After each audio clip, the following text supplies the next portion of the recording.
Hey, Limahl, can you hear me okay? Yeah, can you hear me okay? I've got this earpiece in. Crafty earpiece to say the least. And is your day going okay aside from the world kind of imploding around us?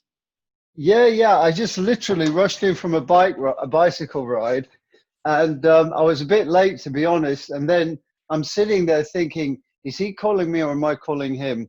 Then I look at my notes and it says sell, and I think, oh, I've got it down as a Zoom. Then have to go to the email. That's why I'm late anyway. So I apologize.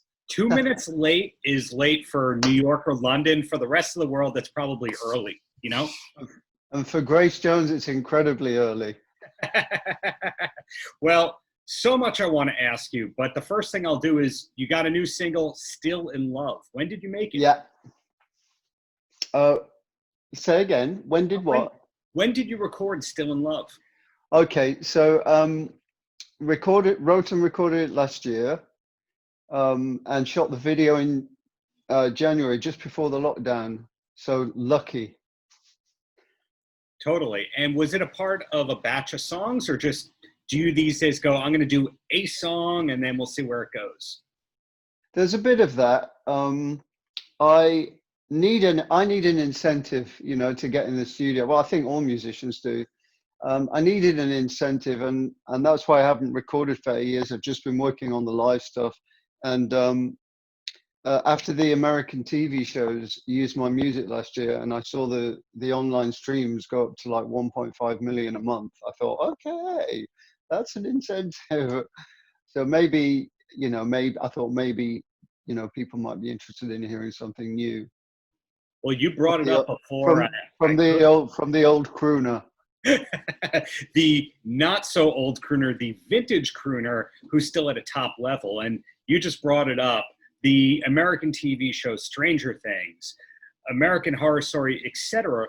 Just kind of out of nowhere, they started saying Kajagoogoo. Now, to a lot of people, you never went away. I don't think you ever went away. Did it ever slow down for you, though? Oh, God, yeah. I'll tell you when it slowed down. The 80s were never more out of fashion than 1990 onwards Yeah. until 1998. Now, in the UK, one of the major labels released the first 80s compilation, and the CD went to #1 in the charts. So one of the other labels thought, we can do that. And then the second 80s CD went top 5. And this kind of started the ball rolling, really. So in 1990, between 92 and 98, I was working as a producer in a studio in Shepherd's Bush, London. I was running my own little studio with a colleague, and we were called Jupiter. And we were producing and mixing, and it was working with, it was exciting working with some DJs, with some new acts, blah, blah, blah. And then I got this phone call out of the blue from an agent booking shows who said, you want to do some shows? And I was like, really? And then, so that was 8 shows across the UK I did. And I thought, well, this is fun, and it'll last about 6 months. And here I am 23 years later. Right. I wouldn't call that slow if you were still working in music. A lot of people, they have a couple of big hits. You had a bunch of hits, both as a solo artist and with Kajagoogoo.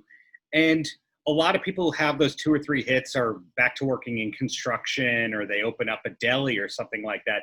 You've just been a lifer in music. I have, yeah. I quite like the idea of opening a deli. Well, I don't know about that side of you. I mean, do you have any side businesses or side hustles in general that you do away from music? I have a property, just a single property that gives me extra income, which is very common nowadays. I'm very lucky at the moment. I'm renting it out to 2 doctors, would you believe? So they're not unemployed at the moment. Right. Have you always been based in the UK? Did you ever say, hey, maybe I got to go to New York to keep the music career alive?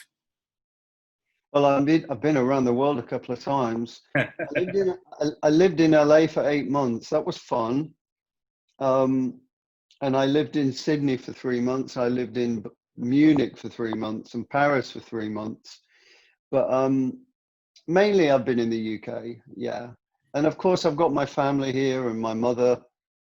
So it's, and she's getting older and more fragile. I've actually had her here for the lockdown. She was here for 7 weeks and we didn't kill each other. I think that's the best thing that you could say about anyone you've been living with, aside from my wife who's in earshot, that, well, we haven't killed one another in the last 3 months. So I really like this optimistic attitude you've got going.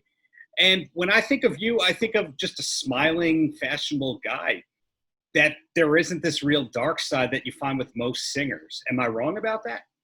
Except in the verse of the new single. Well, how many artists do the lyrics not reflect what they're actually living through? Well, many, of course. Yeah. What was the question before that? Sorry. Well, when I think of you, I just think of good motion right there. I think of just like an optimistic, good times kind of guy, not the kind of guy that's going, I am not going on stage if I don't have this exact kind of tea. You've kept up the positive branding over the years. Boy, oh boy. I think, to survive in life, regardless of whatever business you're in, you have to be, optimism is the only thing that will get you through. And especially at a time like this. So I filter the news, when the whole pandemic started, I realized how down it was bringing me.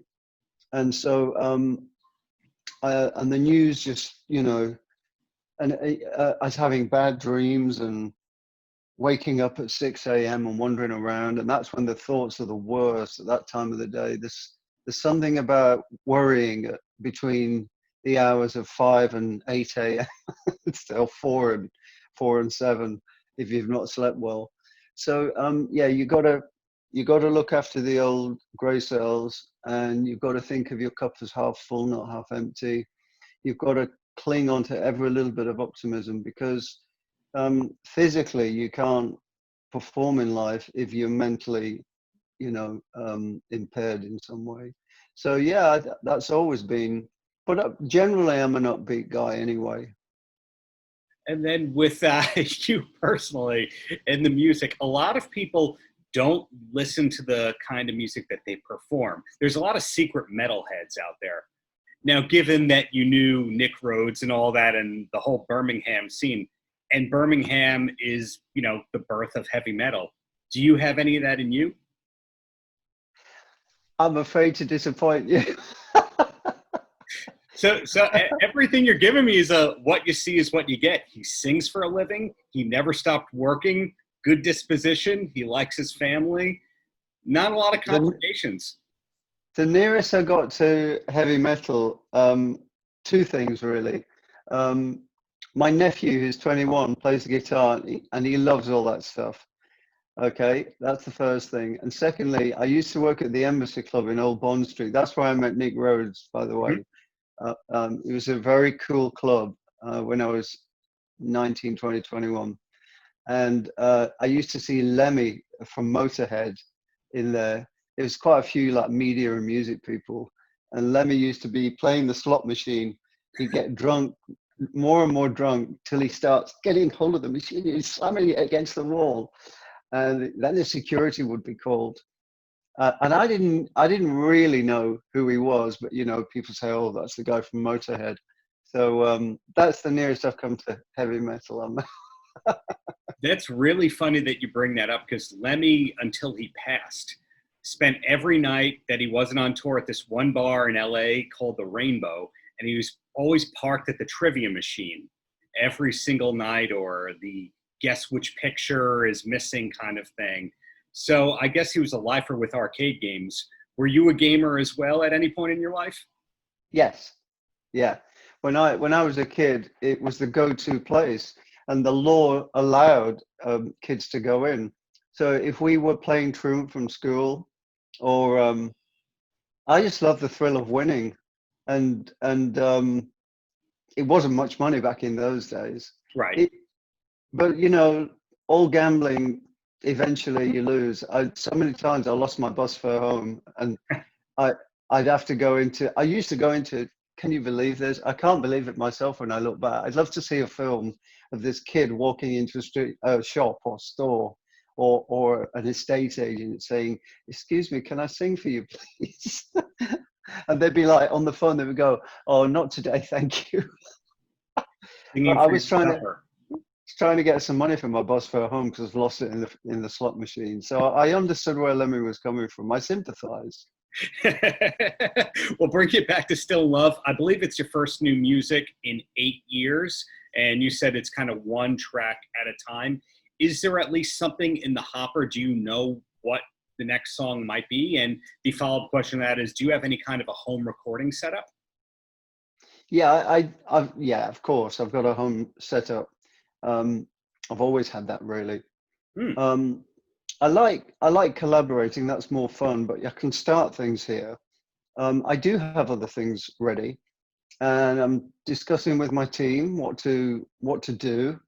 For me, uh, as I say, I need that incentive. So I kind of wanted to see how this one goes.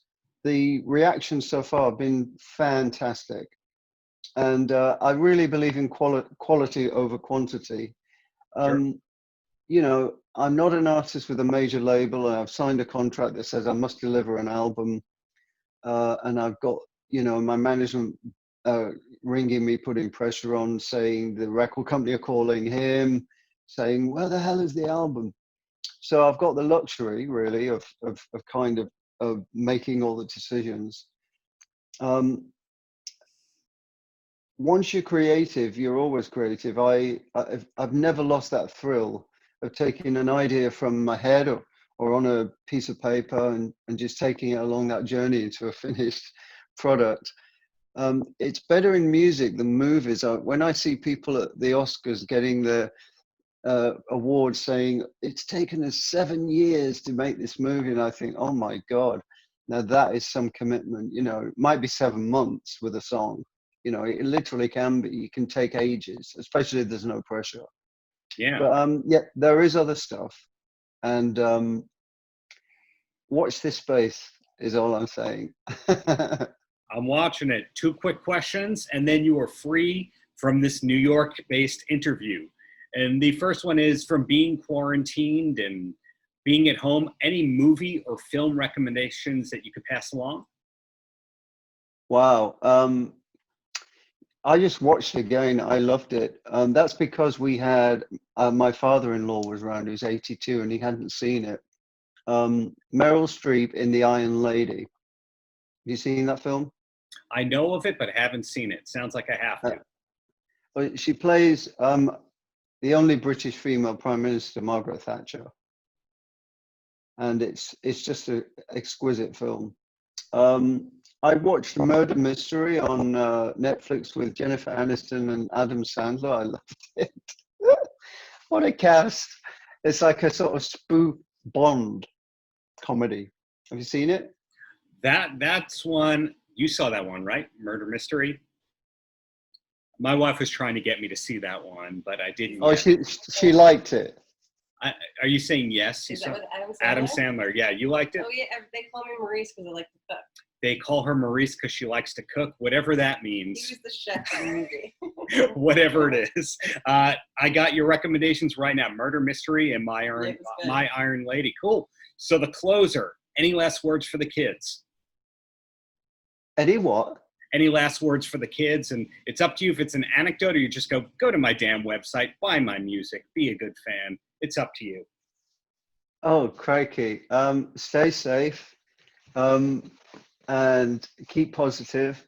And yeah, check out my website with links to all the socials. Don't put off till tomorrow what you can do today, because if you like it today, you can do it again tomorrow. Thank you. And you hit the nail on the head right there when you said that if you were creative, you can keep being creative. So thank you for your time. Looking forward to seeing that new music. You said I have to watch your face. We'll take that hint as to what it is. So thank you so much for your time. You're welcome. Have a great one. You too. Have a good day.